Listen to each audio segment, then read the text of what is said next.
And thank you again for those of you who have been keeping track of things on Twitch. Nice to be able to have all the new subscribers on there. And granted, not a lot, but nice to have someone on there subscribing as well. And thanks to everybody on YouTube for tuning in. Been getting a lot more people in and around the area watching on the YouTube channel. We are live and direct on YouTube as much as we possibly can for the News 12. Again, that's WDEF News 12 for the YouTube channel there. For those of you just tuning in, we're just getting going. It's a little bit past our usual start time of 9:45. I'm Chief Meteorologist Austen Onek. It is Friday night, and we are looking for a spectacular weekend coming up. No problems whatsoever from what it looks like for right now, but we will be looking at the potential for some problems coming up as we get into and around the area of Monday. And then for the rest of the week, we see the potential of some more scattered showers coming on through. That, again, could be a little bit of a problem, to say the least, for the eclipse. Now, hopefully, again, things do not pan out quite as bad as we're looking for them for right now. But it is going to be a lot worse conditions, I think, than what we saw in 2017. And that, again, could be a problem for most of the area into the rest of the forecast, to where we see the possibility of more rain throughout the course of the next several days next week. And that could spell some problems for outdoor activities. For right now, again, I don't think we're looking at too much of a concern. So far, the good news at this time is we're not seeing anything, according to the Storm Prediction Center, where it comes to anything involving severe weather, so that's good news. But we're going to be watching very carefully as this storm system gets just a little bit closer to us. So for Monday, that could be a bit of a concern. And then for the rest of next week, it looks like everything just kind of hovers around down to our south where it comes to any severe weather threats out there. So for right now, not a huge concern, but it is something we definitely need to keep an eye on. So keep it tuned to News 12 for more on that, and we'll keep you advised as we go into Monday and beyond. Let's go ahead and get going and show you a little bit more about what's happening. Got kind of crunched last night, so we did not feature everything. So we'd like to bring up, first of all, our Langley Roofing weather picture of the day. That from Angel Miller Harrison, catching a double rainbow in the Ottawa area around the Circle K, and looking out over the boulevard there. Thanks a lot, Ms. Harrison, for a beautiful picture. Great way to finish up the week. If you've got pictures, we would love to be able to see what you're looking at out there, and in fact to show everybody else. So the best thing you can do, brand new way of doing this, in case you may have not have seen it just yet, you can give the information, you can send it to the pictures that we can feature for the picture of the day. You can drop them to our social media pages in the comments section. You can email them to us at pictures@wdef.com, or if you would like to, you can go to facebook.com / WDEF News 12, or our website, WDEF News 12, WDEF.com/photos. Great opportunity, neat page, because you can both submit your pictures and see what everybody else has been posting. So drop by, take a look. Be glad to have you along for some of those pictures out there, so stay tuned again for a lot more. We're behind on rainfall now by about 2/3 of an inch for the month, and about an inch, almost 0.2 for the year, so we could definitely use some more rain. That's going to be coming up in the next few days. Normal high temperatures for this time of the year back in the lower 70s, and we only managed to make 60 degrees, and that was only for about an hour or two at best. Low temperature this morning, 39, and again, that is well below our normal low, but very close to our record low temperature, which hasn't been broken since 1881. So neat to be able to see some of those statistics going on there, and more information available from the National Weather Services in your particular area. Out and about this weekend, catching a fish, taking a hike, whatever it is you're going to be doing. Should be beautiful conditions out there. Mid-60s, a little bit warmer than today, but still just a bit on the cool side, and winds occasionally breezy, but not doing too bad. Likewise, if you're heading out for a round of golf, we've got some very nice conditions. Not too bad of a breeze, but could be a bit of a slice or a hook going on. And then we see, again, some very mild temperatures out there. So jacket for that breeze would not be such a bad idea. Temperatures right now a bit on the brisk side for the 10 o'clock hour, coming right up on 10 o'clock in a few minutes. Mid to upper 40s to lower 50s across much of the News 12 viewing area. And then also looking out over the area back to the north of us, the really cold air underneath that cloud cover that has been moving on through. And that will probably be sticking around as we go into the rest of the evening. We also have the potential of some frost across the area again tonight. We'll talk more about that in just a little while. We did have a lot of clouds wrapping around the backside of this storm system. This area of low pressure, which tracked across the area earlier this week, gave us the threat of severe weather. A lot of the clouds are still in place over portions of the southeast United States. You can see that very clearly here. This whole system is melded together to become this giant nor'easter, picking winds up and taking the moisture off the Atlantic and dropping it into Canada and areas of New England. Still some snow showers and some lake effect snow and sleet coming down across portions of the eastern Great Lakes, back toward western New York State and all the way back into around Maine, Massachusetts, Vermont, back around New Hampshire. A lot of activity going on there. Now, our next storm system, that's going to be heading our direction into the next day or so. We'll line that up for you coming up here in just a little bit. Take a look outside on our EPB fiber optics weather cam network. Island Cove very much on the quiet side for right now. Looking toward downtown, we'll go back to Island Cove in a minute for our 7-day forecast. A little windy out there tonight, not quite as breezy as it was earlier on. And looking back to the east, where hopefully tomorrow there will be a decent sunshine coming up for dawn patrol. Bailey's Heating and Air Camera over portions of downtown Chattanooga. From Lee Point, 153 and 64 highway. Traffic heavy for a Friday night, but moving along pretty well. Traffic was a decent snarl earlier, but as of right now, everything it's heavy traffic at 2475 from the Tomahawk crane and rigging camera. That, again, is where we see some very quiet and dry conditions for now. So we do have, again, the possibility of less in the way of rainfall for tonight, but if you got outdoor plans, at least you won't have to worry about too much about driving. All these cameras available on the EPB fiber optics weather cam network. From Patriot Concrete Camera, looking back across the area up towards Signal Mountain. Good visibility, clear, dry conditions for tonight, and also seeing, again, not too much to worry about in the way of problems for this evening, but that may be changing as we go into the next few days. Want to thank our engineering staff. The Chattanooga Zoo camera suffered a major fault, but it is now back up and working. Mostly cloudy skies all the way back toward the north and to the east. So we do see, again, some potential problems from just cloud cover tonight if you're doing some stargazing and whatnot. But beyond that, everything looking pretty good at this time. And last but not least, from the Chattanooga Theater Center, downtown from the North Shore, lots of folks out and about earlier, a few folks on the footbridge tonight and down toward Coolidge Park. We do have, again, very cool numbers. We're back almost into the 40s, and winds still pretty fresh, north-northwest at about 10 miles per hour. So we've got a nice evening coming up, and hopefully, again, it'll stay that way.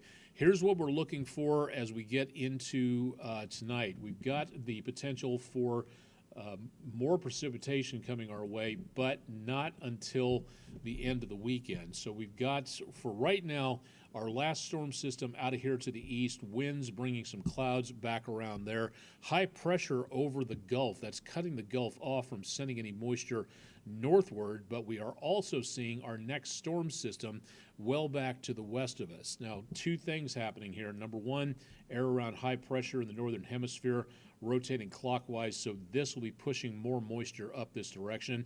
And then the warm front arrives as we go into early Monday morning, late Sunday. This is the next storm system here. That's going to be making its way a little bit closer toward us as we get into the weekend, but it's kind of stuck over the Rockies for right now. Here's the way this is going to pan out, and this is what we see for both the weekend and next week. Early Saturday morning, frosty, we'll talk about that in just a little bit, and mostly clear skies coming up. Back into the 60s for the most part. On Saturday, the computer is showing a few 50s out there because of the cloud cover. I think it's going to be much warmer tomorrow, especially as the winds turn back out of the south. Sunday morning, our next front arrives, the warm front out in advance of the cold front. That starts to set up into the area about 24 hours before the eclipse totality happens. And then as we get into Monday morning, very early, that front is knocking on our door. Showers and maybe the potential of some thunderstorms out there, kind of an iffy one, but still a possibility. And then for about the time frame of totality, which will be 3 o'clock, just about in that area Eastern time for the Chattanooga News 12 viewing area, that is where we'll see some mild temperatures, unfortunately, some decent amounts of cloud cover, and the potential for rain showers. Now, that being said, I do not see anything at this time that says we're going to be totally clouded over and the eclipse is a washout. I don't think that's going to be happening. I do think, however, that we're going to be seeing a lot more clouds out there, and so we may not see entirely all of the sun, but we will get at least hopefully some glimpses of it. But latest round of computer models are showing 50 to 60% coverage of clouds. Chances of rain, not great, but they will be with us through the entire day. So hopefully we'll get some views of the sun as the eclipse goes over. I'm really hopeful this is not going to be a total overcast situation, but we'll be keeping an eye on that to be certain.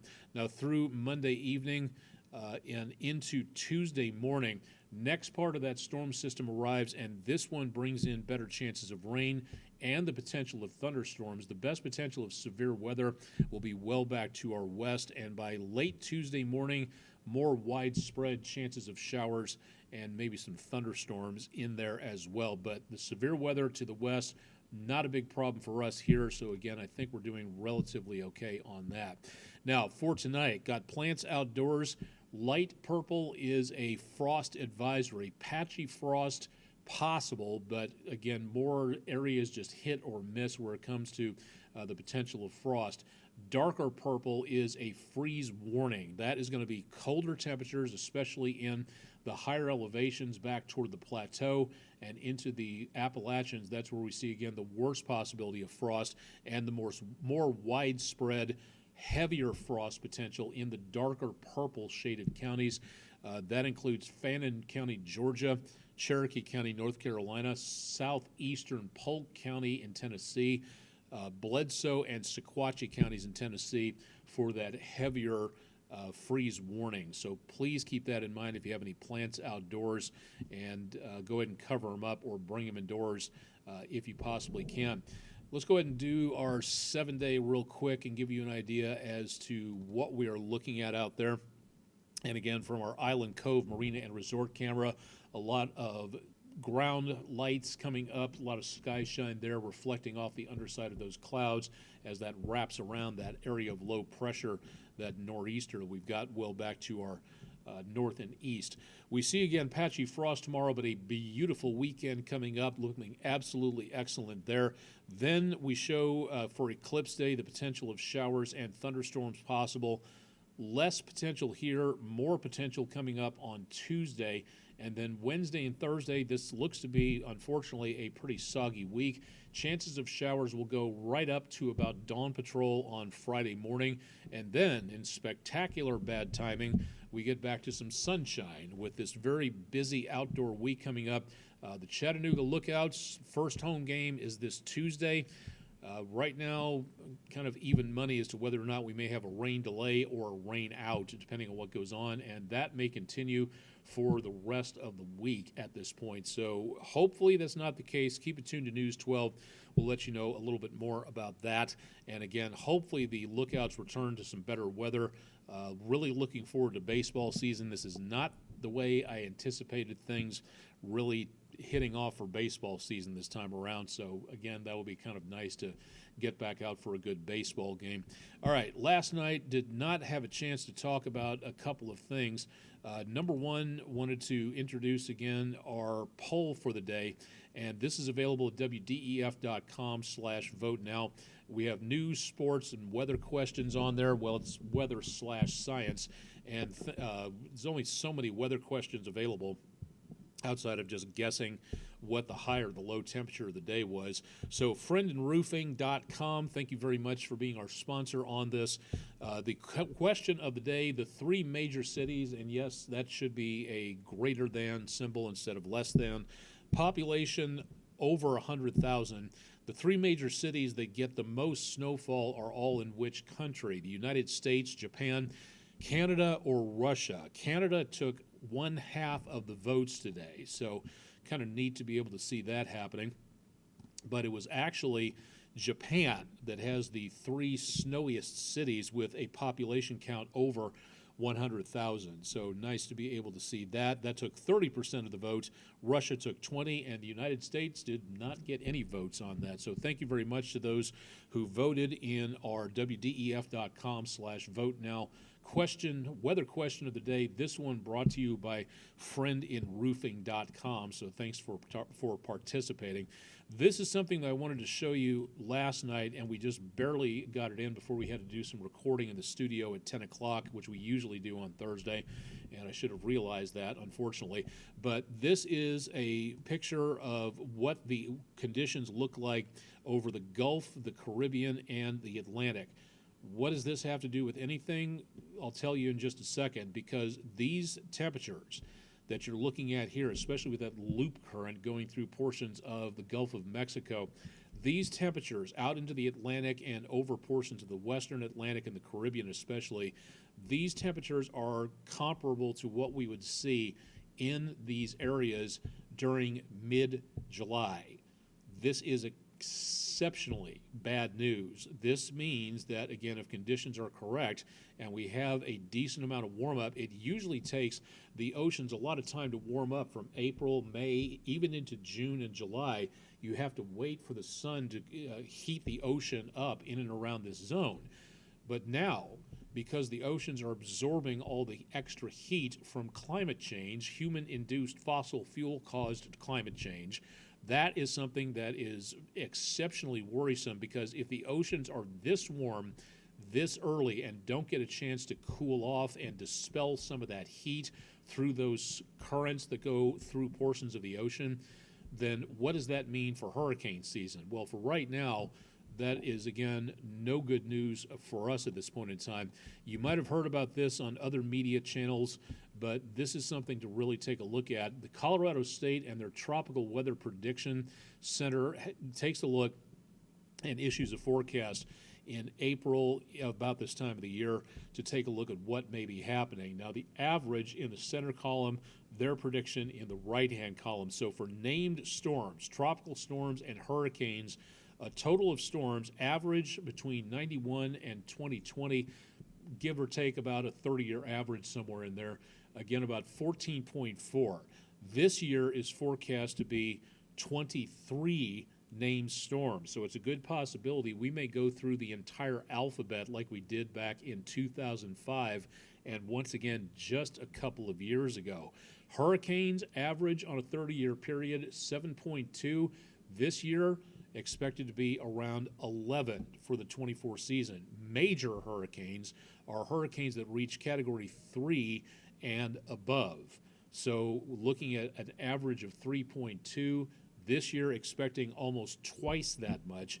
And then as we get into the end part of the forecast, ACE, or accumulated cyclone energy, the energy available to a storm over a certain section of the ocean that can help develop the storm, that shows it's a pretty good number to take a look and see just what is available to it when it comes to both instability, the amount of energy that gets supplied by sun and also from the heat of the ocean, all that coming together to give you the available convective energy for a cyclone to develop.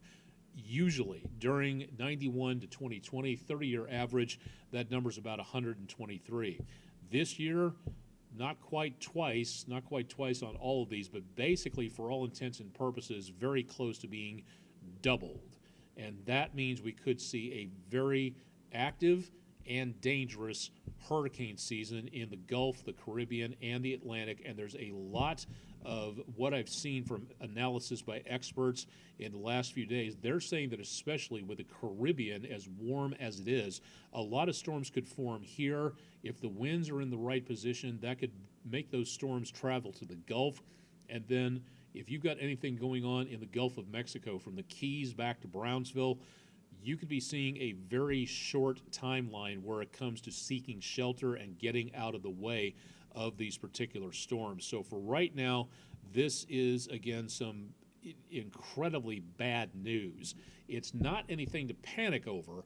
It is something to take action about. If you are going to be vacationing this year anywhere close to the beach, pay attention to the forecast. Be ready to move out as soon as possible, because if a storm threatens a particular area, especially when it comes to short notice where a storm veers or backs off one direction or another and deepens very quickly, like we saw with, I believe it was the hurricane around Cancun last year that went from a tropical storm to a Category 5 in about a 24-hour time frame. If that starts happening again, you're going to have to get out of the way very quickly anywhere in the path of this storm. And even if they don't activate counterflow where they open up highways both north and southbound in some areas to get people out of the way, traveling the same direction to get more people out and going away from the storm, even if that doesn't happen, you're going to have precious little time to get going. This is, again, not, I won't specifically say this is a nightmare scenario, but this is a very bad situation that we're going into. It may be, again, a very warm series of days over the next several days and weeks. Hurricane season doesn't even start for 2 months almost. And right now we are looking at a very ugly situation out there, because this is what we could be seeing as a dangerous situation shaping up. And again, paying attention to the forecast, and when the authorities and the forecast says you need to evacuate an area, you got to get out, you got to go. You got to get out of the way of that storm. Even if it's a Category 1, you don't want to be stuck someplace where you might be waiting for days or weeks for debris to be cleared for you to get back to wherever you came from. So this is something to really watch out for. What does this mean for us in the Chattanooga area? Specifically, again, we're not on the coast, so we're not seeing a major danger. We could see stronger storms maybe make their way up farther our direction and bring more wind, more damage, more rain, and maybe more tornadoes. Because of that, if those storms form and stay together longer, that could be a very big potential problem. So this is something that, again, we're really going to have to watch out for in the course of the next several days. Let's take a look real quick, again, as a combination look from the News 12 viewing area, southeastern areas of the United States. That 4.8 earthquake earlier this morning was not alone. It was also preceded by a few hours on the New Madrid Fault by a 2.4 earthquake. Now, we didn't feel either one of those in the area. Now, you might have seen a couple of days ago where we talked about the earthquake in Taiwan making its way through our location, the energy passed on through, and thanking again the University of Memphis Center for Earthquake Research and Information, thanking them for sending along the details about this. The earthquake, all these lines are 15-minute increments divided by these vertical lines here. So from 1423Z, that was about 7:23 our time, the earthquake happened along that red line right there at about 7:23. And then right there, that little bit of red squiggle, not the blue one, but the red one, that might have been an aftershock, but I'm not sure. Some of the energy of that earthquake moved through this part of the country, and there are a network of seismic stations all over this part of the United States, mainly to monitor the New Madrid Fault, but also come in handy for things like this. And what you're looking at is the seismic station from Sewanee, Tennessee, just outside of the News 12 viewing area. So even this far away and even this small of an earthquake, it was able to be detected, not felt by humans, but it was able to be detected by very sensitive seismographs out there called helicorders, if you've never seen those before. So neat to be able to take a look at that. Let me just see if I can find it back real quick. I know I had it here somewhere. Just hang on. I had the graphic here talking about the what happened from the Taiwan earthquake. It looks like I might have deleted that already, which is surprising because I never do that before. I think I'm totally done with something of that nature. Yeah, unfortunately, it looks like it might have been. Oh, nope, here we go. Okay, this is what it looked like here. The lines are very straight going across here, and this happened April 2nd, a couple days ago. This was Tuesday. The earthquake happened in Taiwan, our time, at 7:58 p.m. Eastern time, down around that green line right there. And then you see the black line underneath it. That's another 15 minutes.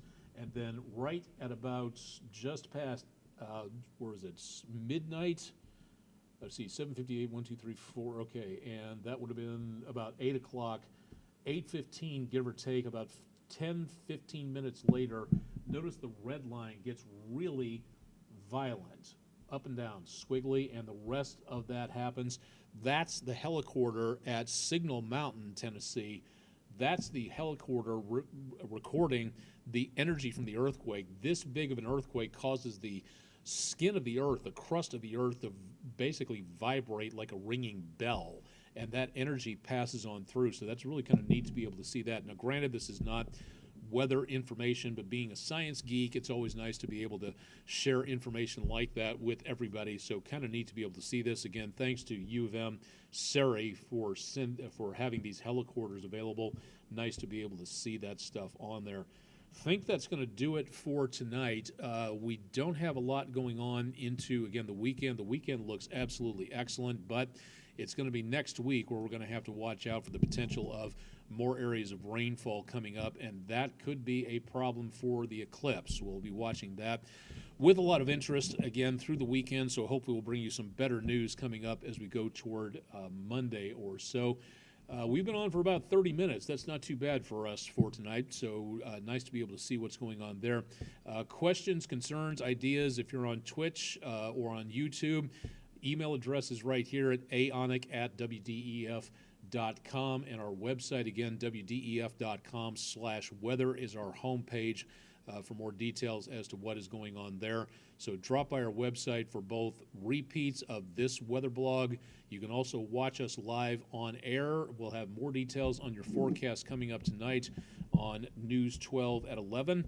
And meteorologist Todd Heislip will be here Saturday and Sunday to give you an update as to what's going on with the forecast through the weekend hours. So stay tuned for Mr. Todd's updates late Saturday and late Sunday. And, of course, we'll have special coverage coming up as we go into Monday for the eclipse coming our direction.